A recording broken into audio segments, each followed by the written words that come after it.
Good morning, this is Erin with the Department of Medicaid. It's just now 11 o'clock. We have a few more people coming in from the waiting room, so if you want to give it just a moment. As far as committee members go, I have Ann Lynn and Susan. Did I miss anyone?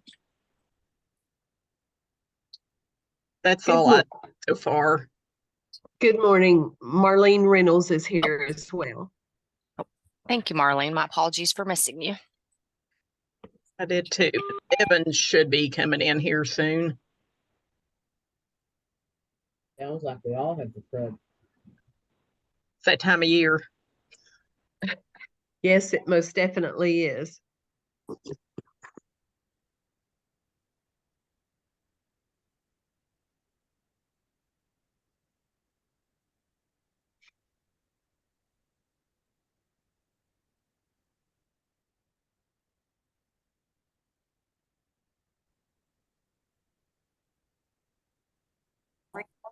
The waiting room is cleared if you want to go ahead and start. I show 3 of 5, so you already have a quorum.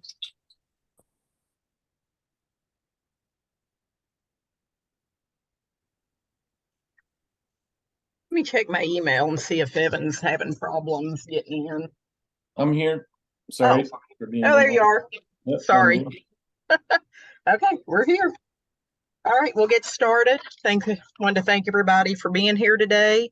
I'll start off with introductions. I'm Ann Lynn Purden. I'm the Executive Director of Hazelwood Home Health.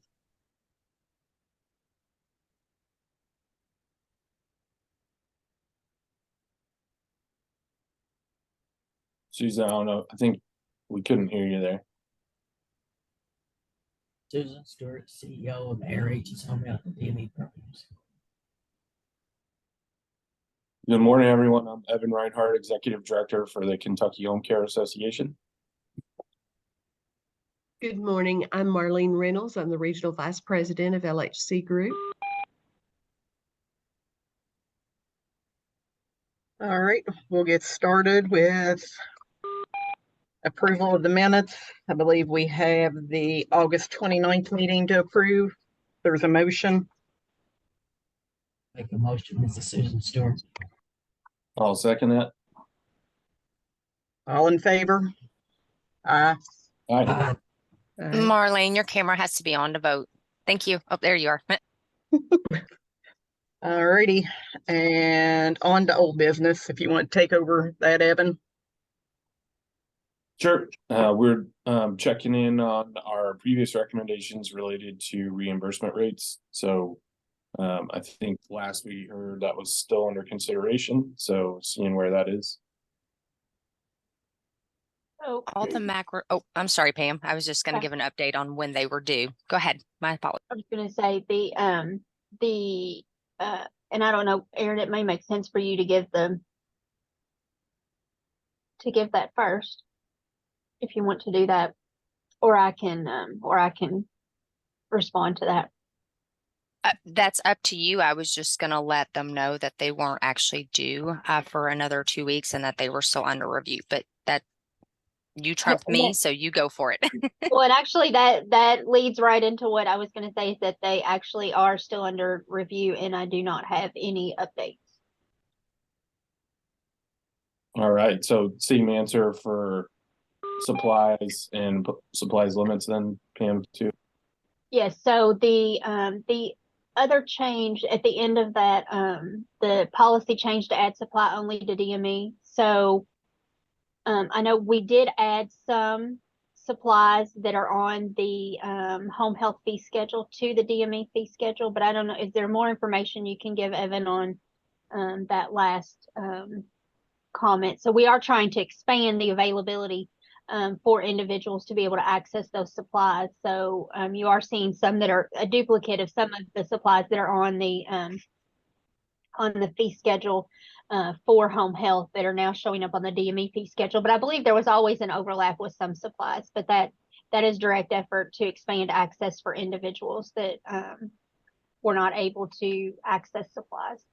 Then the last one you're asking about, Pam, the supplies limits bullet, is that what you were asking for more information on? No, the policy change to add supply only to DME. Yeah, so I think the specific issue there was, you know, that only happens on the home health side, so there is some overlap with DME, but for supply only patients, I think home health was the only, you know, quote unquote provider that could support those folks, and our suggestion was to open it to allow DME to serve those individuals.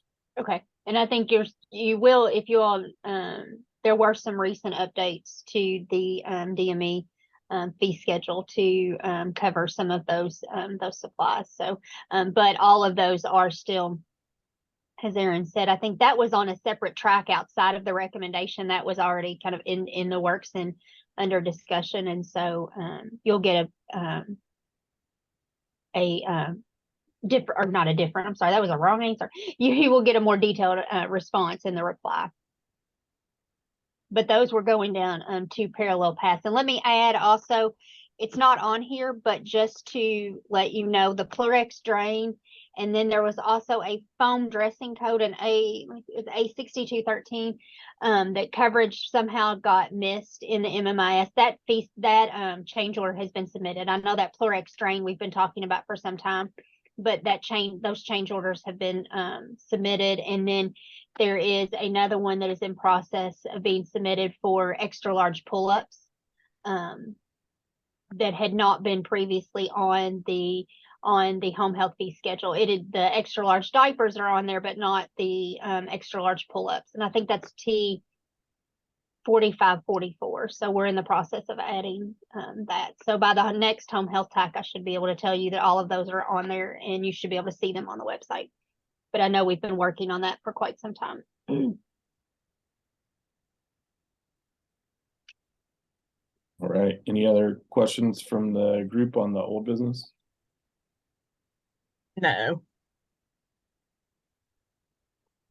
Okay, ready to move to new business if you are, Anlin? Yes. All right, and then Pam, I think this is a question for you related to EVV. You know, we had previously sent over some communication about, you know, better understanding what the launch process is going to look like for EVV. And as folks are trying to get connected up with their app, and, you know, for those that already have a provider and have that provider communicate with their app and get onboarded, you know, I think there's just a lot of concerns about that timeline and how long it's going to take. You know, some folks have heard as long as 6 months just to, you know, get everything squared away with their current provider and their app. So, you know, we just really want to emphasize the concern that, you know, we might not be able to hit that January 1 deadline. So if, you know, there's an opportunity for us to, you know, have kind of a soft launch as opposed to getting up and running, you know, January 1 and having everything go hard launch. That's something we would really, you know, recommend that DMS consider. So don't know if there's any update on EVV for, you know, timeline, launch and all that kind of stuff. So we are having weekly town halls with Therapy. The next one is going to focus specifically on onboarding. This last town hall, we had more DMS people and project people on the meeting than we did home health and private duty nursing individuals show up for the town hall. So those are really important. I want to encourage that people attend those, especially beginning, you know, next week. We are going to really start covering the onboarding process, looking at the claims. I want to also encourage you to make sure your information is up to date in Provider Portal. We pulled contact information from Provider Portal, and I spoke to 3 or 4 different providers yesterday, and the individual contact information that was in Provider Portal, those individuals had not been working for the agencies, for a couple of the agencies for several months. So we are working on right now, looking at who has contacted Therapy, who we've not heard anything from, making sure that we get into contact with all of the providers. But please, if you've not heard anything from therapy, if you've not returned any of there was a form sent out. If you've not returned that, return that. Or if you have questions, send those in through the Medicaid public comment box. So Medicaid public comment at ky.gov, so that we can make all the connections. The 1/1/24 deadline is a CMS deadline for us. That if we do not meet that deadline, then DMS could face significant penalties. So we are working towards meeting that deadline. Does that mean we're not going to provide technical assistance and help the providers? Absolutely not. We are here to help onboard and to help facilitate that process. But I would have you all encourage everyone to attend those meetings. And Susan, I see your hand up. Yeah, one of the fundamental questions that I can't seem to get an answer was, and I'm one of the people that reached out to you yesterday. So you all had our contact information wrong, and I kicked into high gear yesterday and reached out to you and went to the therapy website. But one of the fundamental questions that I can't get an answer to from my EMR vendor or Thera is my EMR vendor considered a third party? Or are they just an EMR? Are they an EVV vendor? I don't think so. So then they would not be considered a third party. They have to be an EVV vendor that captures the required data elements for the Cures Act. So that would be the check-in, the check-out, the service provided, who's providing it, the location that it's being provided in. And Susan, I do appreciate how quickly you responded yesterday when you realized that we did have some incorrect email addresses for some of your all staff. Well, I kind of was waiting to see if they reached out to me, and then yesterday was my deadline to give them to yesterday, and then I reached out to you. Right. So you have to be an approved EVV vendor to be considered a third party, right? You have to be, yeah. So you have to be an electronic visit verification vendor. So you have to be a vendor that does that. There are some EMRs that have that functionality. I believe we work with Oasis, and I know that there are some home health agencies that use Oasis, but we have a waiver provider that uses Oasis, and they are one of our third party vendors with personal care services. But if you have not, who is your EMR, or if you want to email that to me separate, if you don't want to. I don't care. It's Meditech, and there's only three Meditech users in the state of Kentucky, and we are all three trying to work together to try to figure out how to complete the onboarding. Specifically, the one thing you get when you email the Kentucky support at therap.net, whatever that email address is. Mm-hmm. I emailed that yesterday and got a response back. And there's a link embedded in that to go to a form to complete the form. But the very first thing at the top of it are 4 choices that you have to pick. And we don't know which one to pick at the top of those 4 choices, how it applies to us. So we're all 3 in the same boat, and it's Meditech. Okay. So if you want to reach, or I've got it taken down, I will have Kelly set up something. We can meet with the 3 of you all if you want to do a quick Zoom or a Teams meeting and walk through that form with you all. Okay. And I did register for I guess it's a 15-minute call with Thera. Okay. With the Kentucky person. Okay. I did register for that, and that's later on today. So I'm hoping that that will help. They should. I've got some IT people joining me for that as well. So if you'll let me know after you have that meeting, where you all are, and if you still have questions, and then we'll set up a separate we can set up a separate session. Thank you. Okay. So I'll tell you my issues. So I have access, and they are an EVV vendor, but they are not signed up with their app yet, or have the script written. They're in with like SanData and TELUS, and there's 4 or 5 they're already in with. So they said, yes, they'll write the script and sign up with TELUS, but they were like, we've got people in states we've been working 6 to 8 months to write the script, test. And they were like, there's just no way. You can't give us 2.5 months. And like contracts, they'll have to do a contract with their app. That has to go through legal. They said you got a month there all by itself before they start writing anything.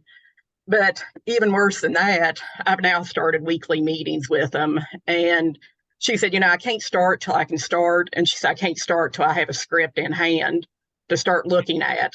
But their app won't send that to them until I sign a contract saying that my EVV vendor is already set up and ready to go. So their app has kind of put the horse before the cart before the horse. That their app needs to give them the script so we can get started. And So then they are going to post this, but we met about that yesterday, and they are going to post the interface specs and give those to the provider. So I would have your third party vendor or you reach back out to Therapy, and they are going to release those so that they have them. as my understanding, therapists had us fill out many forms that they were going to contact, and I put the contact information of the access woman, and she said nobody's contacted her, but I'll get back with them in our weekly meeting and let them know that it's going to be posted so we can get started. But then what if they give me, we can't have this done for 6 months? Like, what's going to happen to me January 1 when I'm submitting absolutely nothing to Therap because there's no script for me to send them anything? So we will address each provider's what is going on. I can't answer that. It's going to depend on where we are January 1. So we are, am I going to start issuing corrective action plans the second week of January because people aren't getting all of their visits in? No, but I do need it to be an open line of communication, and I need to know what is going on. So please, Ann Lynn, either email me directly, email that Medicaid public comment box so that we know what's going on. We know if you're having problems with therapy. I can't address problems with the vendor if I don't know that somebody's trying to contact them and they're not giving them what they need. Yeah, and I wasn't able. I had a Hazelwood board meeting to attend the last town hall meeting, but I did listen to it. And I noticed now they've shut down that you can't ask questions during the session. Well, it's not. It's really limiting to the provider. We have done that because what we have found is it is better if we can collect the questions and provide answers in FAQ so that everyone gets the same response. Otherwise, what we found is if there wasn't something out in writing is that people were trying to be helpful. So answers were getting changed or modified, kind of, you think about the telephone game. So we wanted to make sure and try to prevent that from happening. So that has been happening, not just on the EVV webinar, but on some of our other webinars as well, where we have been collecting the questions through the chat function so that we can provide a comprehensive list of those FAQs. Okay, so I'll email my contract issue because I'm not signing a contract saying that my EVV vendor is all set and ready to go and all these things are met when I know 100% it's not even been started. So that's one issue. And then another is I think we need a hard date of when some sort of action will be taken against us, because we've started the conversation of coming out of Medicaid. I mean, we can't take the chance of losing money. Or, we're partway through this with access and then Medicaid saying, oh, April 1st, it's got to be ready. I mean, it's just not. We even talked about, well, maybe we'll sign up for Therap, and we thought train all of our people for Therap for 3 months and then turn around and train them for our system. And it's just not worth it. We don't get paid enough. Every Medicaid's a loss before we get in the door. So going through all this is just impossible. So And I think that's what you're going to see is providers will refuse to take Medicaid patients. So I need y'all to remember, this is a CMS requirement. This is a federal requirement. So if we do not enact this, then then Medicaid has penalties. So I need you all though to be open and to communicate, not wait until the TAC. I need to get those emails so that I know what's going on, because I can't, if you all aren't hearing from THERAP, I can't fix it if I don't know that you all aren't hearing from THERAP or that you have questions. So I need you to, communicate either directly with me, use that Medicaid public comment. April Lowry and Laura Presley, both from my team, are also on this project. Is there opportunity for the FAQs to be sent to the association so they can be included in our weekly updates we get from them on hot issues? We can, so in addition to posting them, I can work with Aaron and Kelly. We can get those sent out. We do send those a lot of times to the different associations or the TAC so that they also can distribute them. But yes, we can do that. That would be great. We'd be happy to send them out as soon as we get them. And Pam, we understand that you're just implementing what is being handed down to you.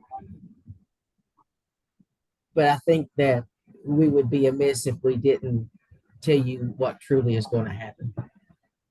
I appreciate that, and I understand this is a very tight timeline. I do. I understand. But just keep those lines of communication open. Can't help unless unless we work together. It's going to take all of us working together.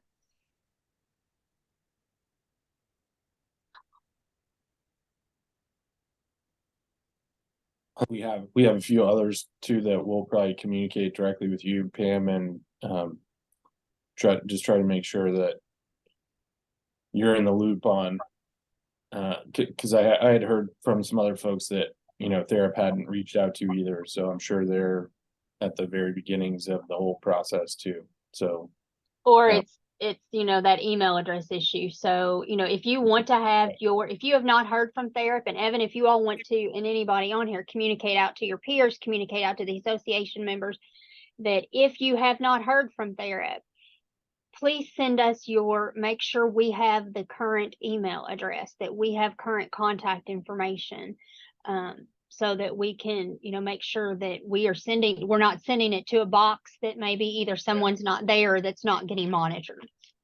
we'll remind everybody to do that. We just went directly to THERAP and got, I think they had a link that they wanted everyone to click. So there was a form. Yeah, there was a, I think they call it was a JOT form, I think was the term that they, for the form, but to use to collect some of that information. Yes.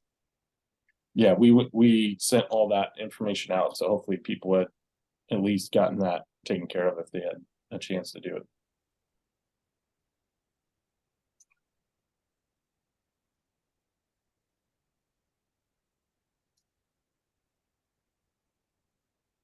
I don't have anything else on that one, unless you have anything. Oh, I have so many things, but I don't know if we'll cover it in this. So, Yeah.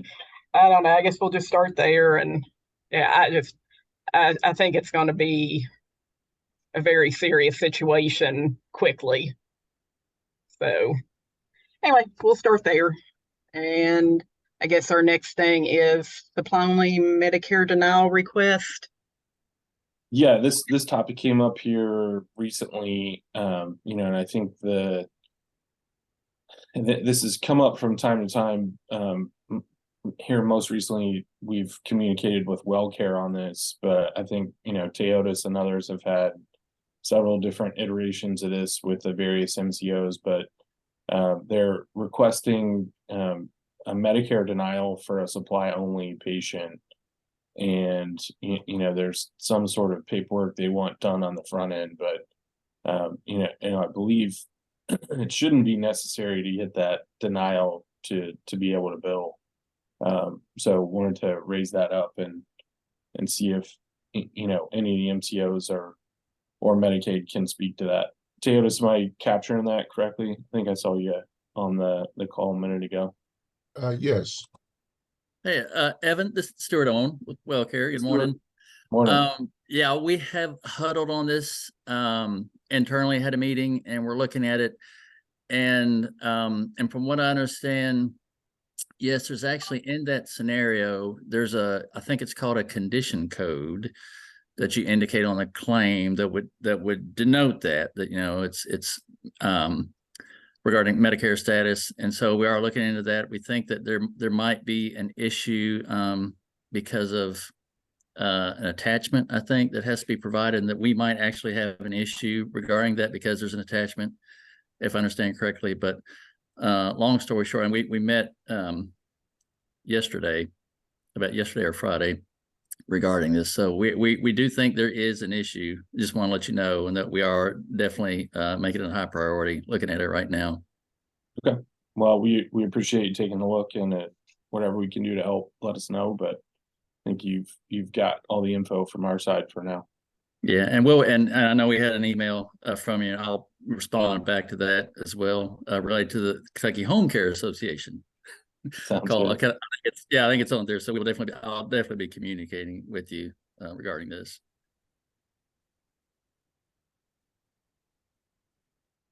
All right. Any other MCOs or Anlin have anything further on that?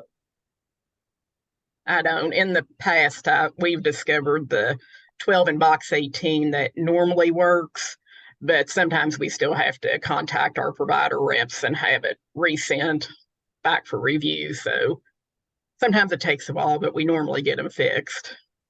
They don't expect the denial to be a part of that, or they do? In the past, for us, they haven't. I mean, we have had that where they've asked for it, and we've had to go back through our provider reps to get it Right. reprocessed and corrected. So yeah, it's one that like pops up every few years. A system update, I guess, and then whatever settings was there gets kicked out, and then it's requesting the Medicare denial again. All right. So are we ready for general discussion? Yep. Any updates from the MCOs? Yeah, I guess Humana can start. Can y'all hear me? Yes. Okay. Yep. Yeah. So I just wanted to first point out, I wouldn't say we're having any there's no real billing issues, but I just wanted to kind of share some of the things that we're seeing, at least in our claims, that's kind of led to denials. The top four is tied to unregistered MPIs. So you're billing MPIs, you're attending MPIs, you're rendering MPIs, and then also taxonomy codes. You're billing taxonomies, rendering, or attending taxonomy codes. Most of the time, a provider is registered with more than one MPI or more than one taxonomy, and they just bill with the wrong one that's not applicable for home health. So we've seen that. And also where the MPI or taxonomy in question is no longer active. So those are some of the things that we've seen. We also seen situations where a missing EOB. So where these are dual covered members, member has both Humana Medicaid and a Medicare plan, and there is no EOB information from the primary insurance. So we've seen claim denials on that. And then the last one, which is consistent, I think, with our last meeting that we had, and that's where diagnosis codes are not always consistent with the gender of the member. That's what Humana found.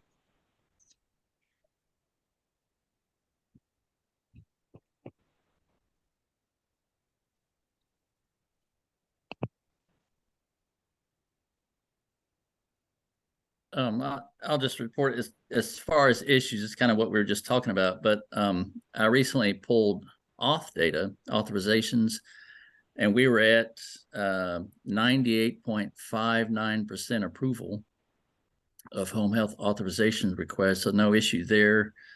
And I did see that our top denial reason with claims is duplicate claim. So I don't know if that's helpful. And then just the issue that, you brought up, Evan, that was the only other thing I was going to mention. Thank you. Yep.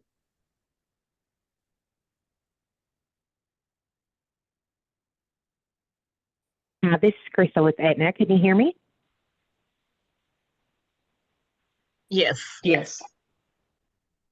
Okay, I'm having a little trouble with my mic. We don't have any issues that have been identified within our system or anything like that to report. The only denials that we are seeing currently come through appears to be, I believe it was Humana that was just speaking. It's more related to the MPI and taxonomy. Either a maid has lapsed in the system and it's no longer active, or the taxonomy doesn't match what the state file has. Just those type of denials is kind of what we see trending.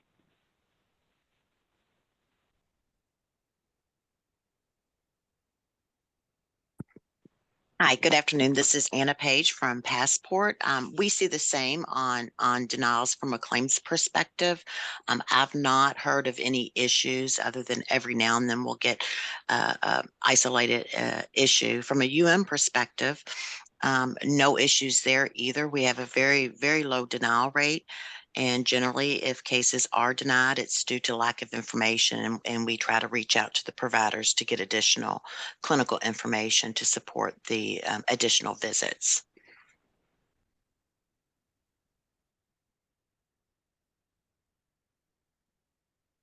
Really, was that all the MCOs, or we have Anthem? Is that who we haven't heard from? Anthem and United. Okay. Hey, this is Jennifer Kramer with Anthem. I'm still learning how to use the Zoom on new Windows 11, so I apologize. Took me a little bit to get the mute button. I'm not seeing any trending issues or anything at this time with Anthem. I've looked around through everywhere, and it looks like if we come to something that comes across to us, it's been onesie, twosie little issues that we're able to take care of pretty quickly. If anybody has anything, and welcome to send over to me, and I'll promptly review it.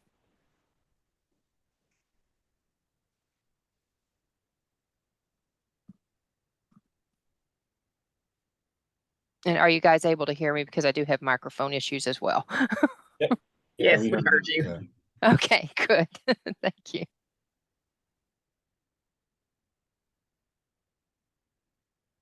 And anybody with United on?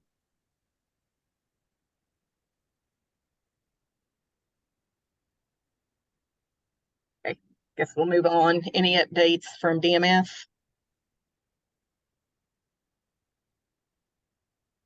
I think we've covered probably the majority of them up through there. And then I just found out that the there is actually a webinar tomorrow, or a town hall for EVV tomorrow. As of right now, we have 9 people registered for that. So I am having somebody send me the link, and I'm going to post that in the chat so that you all have that to pass on to other individuals.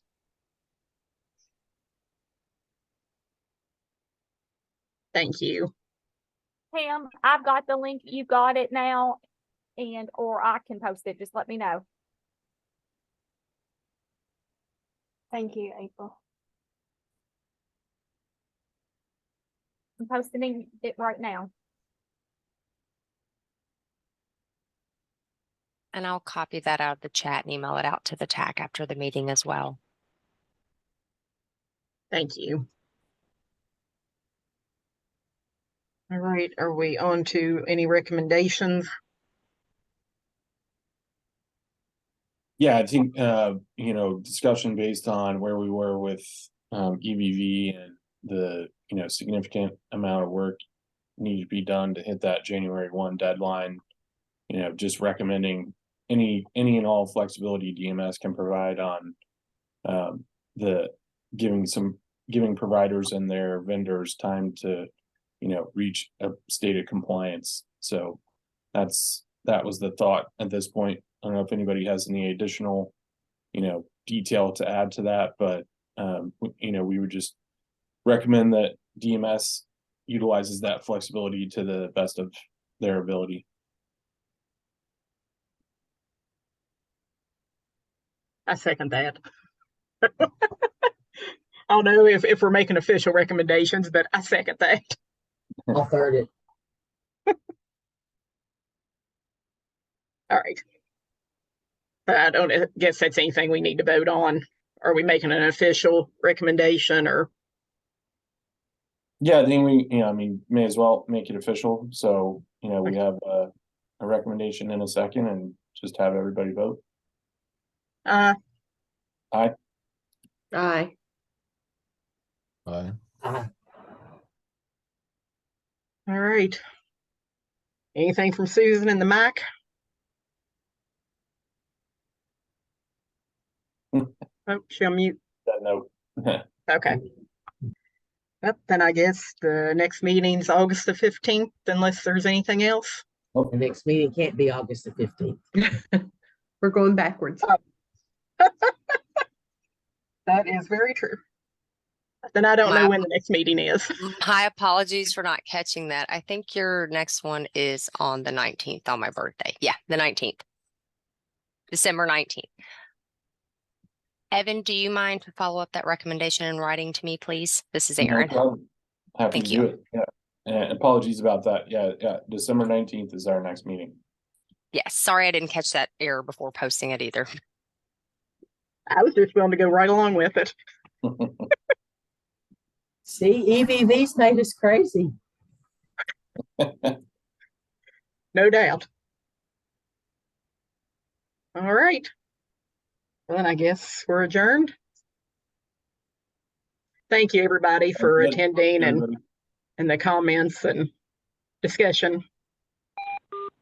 Everybody have a good rest of the day. Take care. You Thank too. you, you too. Thanks. Bye-bye.